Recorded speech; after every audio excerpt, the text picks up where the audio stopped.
में गठबंधन हुआ है उससे नेपाल की राजनीति में बहुत बड़ी परिवर्तन हुआ। पहले हमारे यहाँ जो पंचायती राज बोलता ना, पंचायती राज था, उसको हटाने के लिए नेपाली कांग्रेस और संयुक्त वाम मोर्चा के बीच में तालमेल हुआ। वो 1.5 महीने में ही चला गया और नेपाल में प्रजातंत्र की बहाली हुई। और 60, 62 और 63 साल में नेपाली कांग्रेस और 7 राजनीतिक पार्टियां और नेपाल कम्युनिस्ट पार्टी माओवादी के बीच में एक 12 बजे सहमति हुआ तो नेपाल में शांति प्रक्रिया की प्रारंभ हुई। तो उसी शांति प्रक्रिया के प्रारंभ के बाद में ही नेपाल में इतनी बड़ी आंदोलन हुई कि उस आंदोलन की वजह से नेपाल में जो निरंकुश राजतंत्र था वो खत्म हुआ और देश में संघीय लोकतांत्रिक गणतंत्र की व्यवस्था की शुरुआत हुई।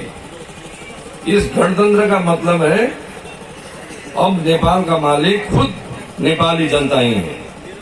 अब देश के मालिक आप लोग हो, राष्ट्रपति हो या प्रधानमंत्री, गृह मंत्री हो या मंत्री, या प्रदेश मंत्री हो या सीडीओ, अब हम सभी लोग आप लोगों के सेवक हैं। देश के मालिक नेपाली जनता ही है। ये बहुत बड़ी परिवर्तन देश में हुई। तो अब राजनीतिक परिवर्तन करने के लिए कर ही चुके हैं हम लोग। फिर भी नेपाली जनता की जो अवस्था है उसको ज्यादा बदल नहीं पाए। अब हम लोग का मकसद है कि ये 5 दलीय गठबंधन से जो ताकत आएगी देश को, उस ताकत से नेपाली जनता की अवस्था को बदलना है और नेपाल से गरीबी को मिटाना है। इसलिए ये 5 दलीय गठबंधन हुआ। तो हमारे सिद्धार्थ नगर में एक जगह हम भाषण करने के लिए गए थे और उस ताकत से देश बना पाए। अगर उंगली से यहाँ पर मारेंगे ये टेबल नहीं टूटेगा, उंगली टूटेगा नहीं, और मुट्ठी बना के यहाँ मारेंगे तो मुट्ठी रहेगा, ये टेबल टूटेगा। इसलिए हमारे जो विरोधी हैं ये मुट्ठी बांधने के बाद हम लोग और ताकतवर बनेंगे और विरोधी लोग जो है देश के विरोधी और लोकतंत्र के विरोधी, विकास के विरोधी, वो टूट ही जाएंगे।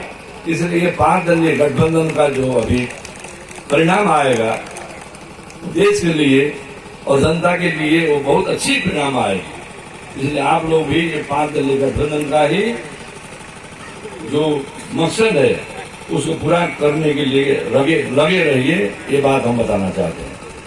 और अभी हम सारे मजदूर को हम धन्यवाद देना चाहते हैं और किसान को भी धन्यवाद देना चाहते हैं। जब हमारी मजदूर और किसान की हालत सुधर जाएगी तो उससे देश की हालत सुधर जाएगी। अभी फिर भी रासायनिक मल का बहुत अभाव है।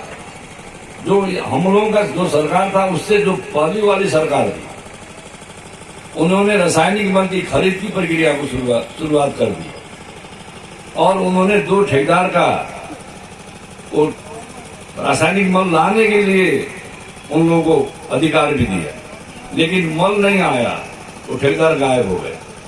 तो अभी हम लोगों का जो सरकार बना उन दोनों ठेकेदार का जो जमानत था उस जमानत को जब्त करने का नौबत आ गया, फिर भी रासायनिक मल नहीं आया।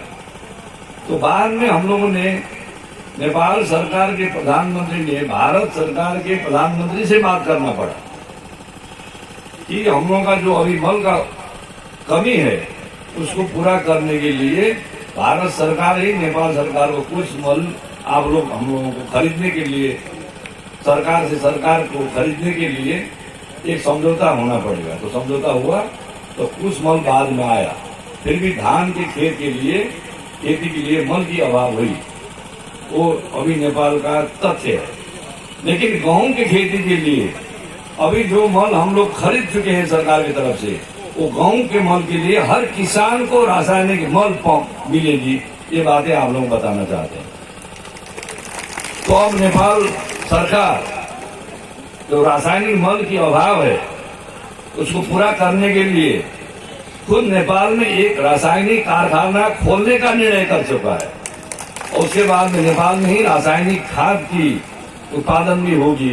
किसान सबको अच्छा भी लगेगा, उन लोगों को सहूलियत भी होगा और हम लोगों का फसल भी अच्छा होगा। इसलिए रासायनिक मल कारखाना खोलने का भी अभी निर्णय हो चुका है। और मछुआर में इस 5 साल में चाहे स्कूल हो, चाहे यहाँ के हेल्थ पोस्ट हो, चाहे सड़क हो, चाहे बिजली हो, पहले से अच्छा ही यहाँ पर विकास का रफ्तार अभी आगे आ रहा है। और आने वाले 5 साल में ये जो गठबंधन की सरकार बनेगी, उस सरकार की तरफ से हर आदमी को देखने के लिए, महसूस करने के लिए और उसको प्रगति के लिए विकास की जितनी भी काम हम लोग कर पाएंगे वो जरूर करेंगे, ये भी आप लोगों को बताना चाहते हैं। अब हम लोगों की कोशिश क्या है कि जो राजनीतिक आंदोलन थी वो आंदोलन तो कर ही चुके हैं, अब आर्थिक क्रांति करना है कि देश को एक विकसित देश बनाने के लिए नेपाल के हर नागरिक की आर्थिक हालत मजबूत हो, उसी को लक्ष्य करके नेपाली कांग्रेस के नेतृत्व में जो गठबंधन है वो अब किसान और मजदूर और सारे नेपाली को हित करने के लिए, विकास करने के लिए योजनाएं आगे बढ़ाएगी।